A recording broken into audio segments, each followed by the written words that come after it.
Assalamualaikum warahmatullahi wabarakatuh. Perkenalkan, nama saya Dila Permata dengan NIM 1201 13234448 dari kelas 2B Pendidikan Geografi Fakultas Tarbiyah dan Keguruan Universitas Islam Negeri Sultan Syarif Qasim Riau. Nah, di sini saya akan mempresentasikan mengenai bentukan lahan asal proses mari yang untuk memenuhi tugas mata kuliah Geomorfologi Umum yang diampu oleh Bapak Ismail MPD. Yang pertama, penjelasan pertama yaitu jenis dan karakteristik pantai.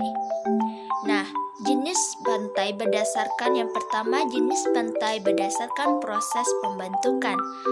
Jenis pantai yang satu ini merupakan pembagian pantai berdasarkan proses pembentukan.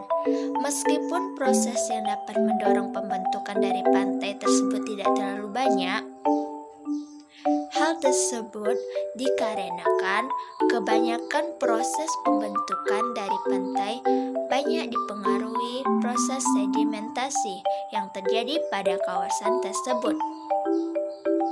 Nah, berdasarkan hal tersebut, ada beberapa jenis pantai yang bisa kita ketahui, seperti yang pertama, pantai spit. Jenis pantai yang satu ini merupakan salah satu jenis pantai yang cukup menarik dan cukup unik. Hal ini dikarenakan jenis pantai yang satu ini sangat berhubungan erat dengan proses sedimentasi. Proses dan bentuk sedimentasi yang terjadi pun sangat bermacam-macam dengan karakteristik yang saling berbeda satu sama lain. Namun, ciri utama pantai sipit adalah salah satu ujung dari pantai tersebut bersambung langsung dengan daratan. Hal ini dapat diartikan bahwa konsentrasi sedimentasi sangat besar pada bagian ujung yang bersatu dengan daratan. Dalam hal ini, sedimentasi tersebut biasanya berupa pasir pantai atau beberapa jenis bahan yang terbawa arus air. Nah, yang kedua, pantai by mouth. Pantai yang satu ini bisa dikatakan cukup unik dan menarik. Hal tersebut dikarenakan bentukan dari pantai ini yang cukup berbeda. Meskipun proses yang menyebabkan masih tak jauh berbeda, yaitu akibat adanya sedimentasi. Pada pantai by mouth, bentuk yang dimiliki oleh sedimen tersebut adalah berbukit-bukit. Kemudian, bentukan dari pantai ini cukup menarik karena seolah-olah memotong kawasan teluk dengan lautan.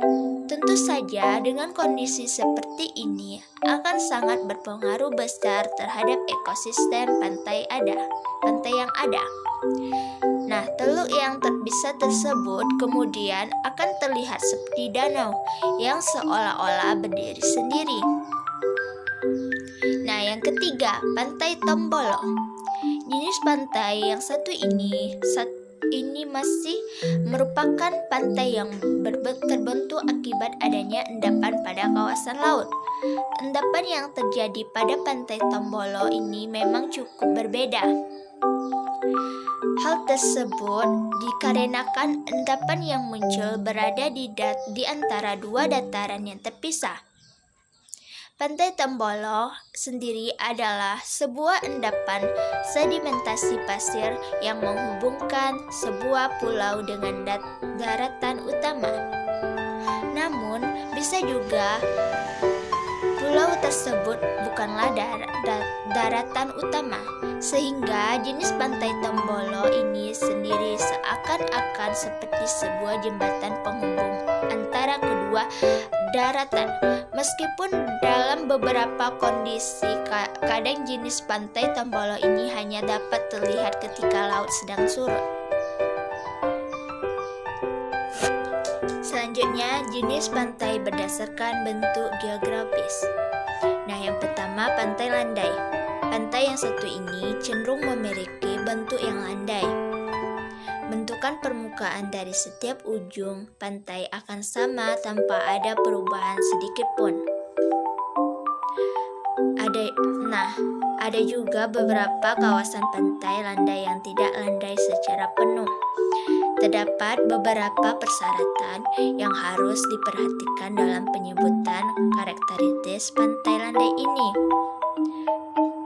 Jenis pantai landai ini sendiri dapat kita temukan pada pantai mangrove, pantai delta, dan juga pantai estuari. Yang kedua, pantai curam. Pantai curam ini memiliki bentukan yang mungkin sedikit banyak berbeda dengan pantai-pantai yang lain. Hal tersebut dikarenakan pantai curam adalah sebuah kawasan pantai yang terdiri dari perbukitan. Pantai curam yang ada di Indonesia yaitu di kawasan pantai selatan Pulau Jawa, atau ada juga ditemukan pada kawasan Pulau Bali.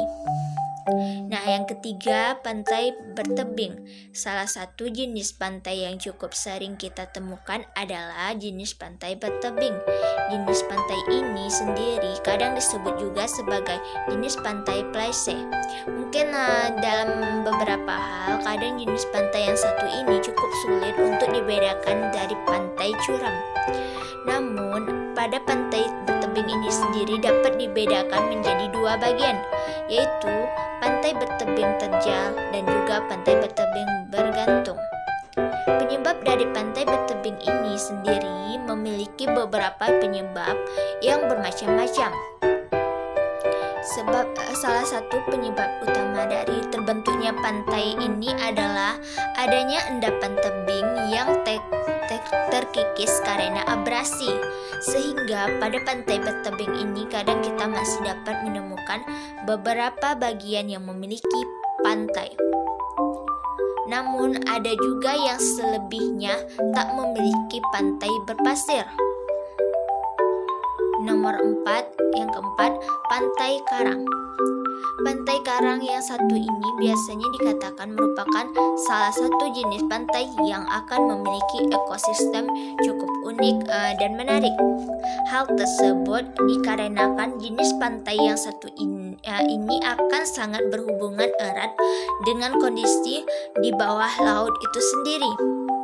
Nah, sebuah pantai disebut sebagai pantai karang apabila kawasan sepanjang pantai tersebut banyak tersusun dari terumbu karang.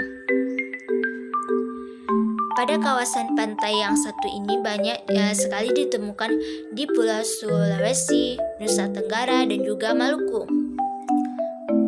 Maka tak heran jika kawasan-kawasan tersebut banyak sekali memiliki lokasi objek wisata pantai dengan pemandangan bawah laut yang menakjubkan. Nah, itulah tadi beberapa jenis pantai dengan berbagai macam proses pembentukan dan kenampakannya. Nah, yang selanjutnya adalah yang kedua, macam-macam bentukan lahan asal marine dan proses yang terjadi. Nah, yang pertama, gisik. Reliefnya berombak. Proses terjadinya sedimentasi, deposisi, abrasi. Karakteristiknya pasir lepas berombak, dipengaruhi pasang surut. Yang kedua, beting gisik. Reliefnya berombak dengan proses sedimentasi, deposisi, abrasi.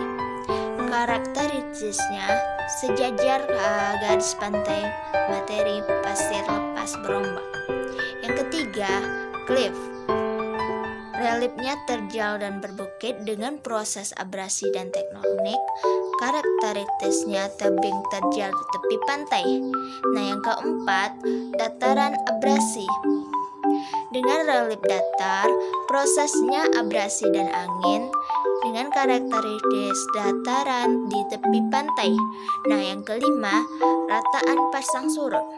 Dengan relief datar, dengan proses abrasi dan angin dengan karakteristik dataran di tepi pantai. Yang keenam, rataan lumpur.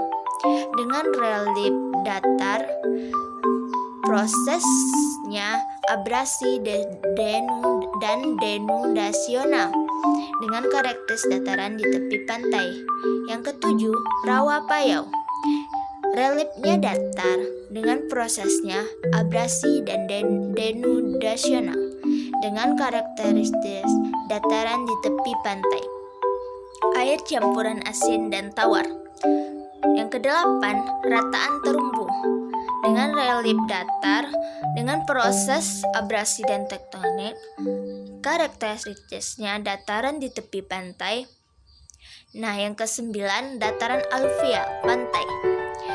Dataran aluvial pantai memiliki relief datar dengan prosesnya abrasi dan tektonik dengan karakteristik dataran di tepi pantai. Materi selanjutnya mengenai perubahan dan perkembangan pantai. Yang pertama, perubahan garis pantai. Nah, garis pantai pada umumnya mengalami perubahan dari waktu ke waktu sejalan dengan perubahan alam seperti adanya aktivitas gelombang, angin, pasang surut, dan arus serta sedimentasi daerah delta sungai. Perubahan garis pantai juga terjadi akibat gangguan sedimen ekosistem pantai seperti pembuatan tanggul dan kanal serta bangunan-bangunan yang ada di sekitar pantai.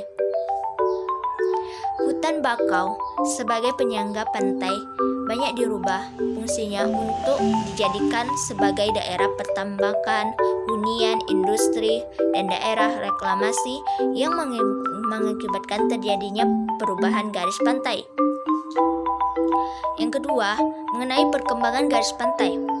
Berdasarkan pola sedimentasi di pantai utara Jawa Barat kemungkinan akan menyebabkan terbentuknya beberapa semenanjung dan teluk.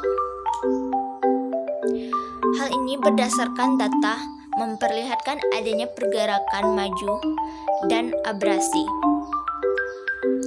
di mana pantai abrasi di wilayah pesisir pada umumnya mempunyai dampak negatif karena mengakibatkan lahan menjadi berkurang, sedangkan pantai agresi mempunyai dampak positif dan negatif. Dampak positifnya adalah semakin bertambahnya lahan tambak dan lahan pertanian di daerah tersebut. Sedangkan dampak negatifnya adalah terjadinya pendangkalan alur sungai yang mengakibatkan kapal-kapal nelayan kesulitan untuk memasuki sungai. Pendangkalan juga terjadi di laut, yaitu di sekitar dermaga atau pelabuhan yang dapat mengganggu kegiatan kapal nelayan keluar masuk pelabuhan. Baiklah, materi selanjutnya pemanfaatkan daerah pantai bagi kehidupan manusia. Yang pertama, sebagai tempat rekreasi. Pantai merupakan salah satu lokasi yang indah dan juga menakjubkan. Pantai sudah pasti menjadi salah satu tujuan utama dari para wisatawan baik lokal maupun mancanegara untuk berrekreasi. Contoh salah satu pantai yang sering dikunjungi untuk berrekreasi adalah Pantai Kuta dan Raja Ampat. Yang kedua, sebagai lokasi berfoto. Pantai yang memiliki dataran yang luas dan dikelilingi ombak dan pemandangan yang indah. Banyak orang yang datang ke pantai ini yang tidak hanya sekedar menikmati wisata alam yang indah. Biasanya banyak yang memanfaatkan untuk berfoto-foto bersama teman-teman, keluarga, dan orang-orang terdekat lainnya, serta foto yang tidak hanya untuk keperluan pribadi sendiri seperti foto prewedding dan kepentingan lainnya. Yang ketiga, sebagai sumber ketenangan batin. Bagi Anda yang sedang mengalami masalah dan juga sedang mencari solusi dari masalah Anda, salah satu hal yang dapat Anda lakukan lakukan adalah dengan cara mencari ketenangan batin sehingga Anda memperoleh pikiran yang jernih dan biasanya menyelesaikan masalah yang Anda hadapi. Yang keempat, pemasukan kas daerah. Nah, beberapa pantai merupakan salah satu sumber pendapatan utama dari kas suatu daerah. Karena pantai yang merupakan lokasi wisata sering dikunjungi oleh para turis dari mancanegara, sehingga hal ini menyebabkan terjadinya perputaran uang yang cukup tinggi di lokasi pantai. Karena banyak turis dari mancanegara yang sering memanfaatkan masa berliburnya di daerah pantai. Hal ini menyebabkan pemasukan kas daerah dengan banyaknya pengunjung yang datang ke pantai. Perputaran uang ini juga berpengaruh ke pendapatan kas pemerintah melalui objek pajak sehingga dapat membantu pembangunan dan juga pendanaan dari daerah tersebut. Yang kelima, sebagai lokasi tempat tinggal para nelayan. Tidak hanya sebagai lokasi wisata, pantai juga merupakan salah satu lokasi yang biasa menjadi lokasi tempat tinggal para nelayan atau pelaut yang mencari mata pencarian di pantai. Yang keenam, sebagai usaha pengelolaan garam. Pantai seringkali dimanfaatkan untuk kepentingan bisnis. Salah satu hal yang bisa dilakukan adalah dengan memperoleh garam. Air laut yang naik akibat pasang akan meninggalkan kristal-kristal garam. Hal ini biasanya terjadi di Indonesia yang memanfaatkan pantai sebagai sumber usaha pengelolaan garam. Yang ketujuh, sebagai air pasang langsung membanjiri daratan. Pantai merupakan daratan yang membatasi laut dengan daratan sehingga sering terjadinya pasang surut air laut. Yang kedelapan, sebagai pelepas stres. Pantai merupakan salah satu lokasi wisata yang cocok untuk Anda singgahi. Pantai dapat membantu melepaskan penat dan juga stres yang akibat kegiatan dan juga aktivitas Anda sehari-hari yang cukup padat dan melelahkan. Yang kesembilan, yaitu sebagai pemanfaatan pasir. Tidak hanya pantai secara keseluruhan yang dapat memberikan keindahan dan kenyamanan, namun bagi bagian kecil dari pantai yaitu pasir juga memiliki banyak manfaat.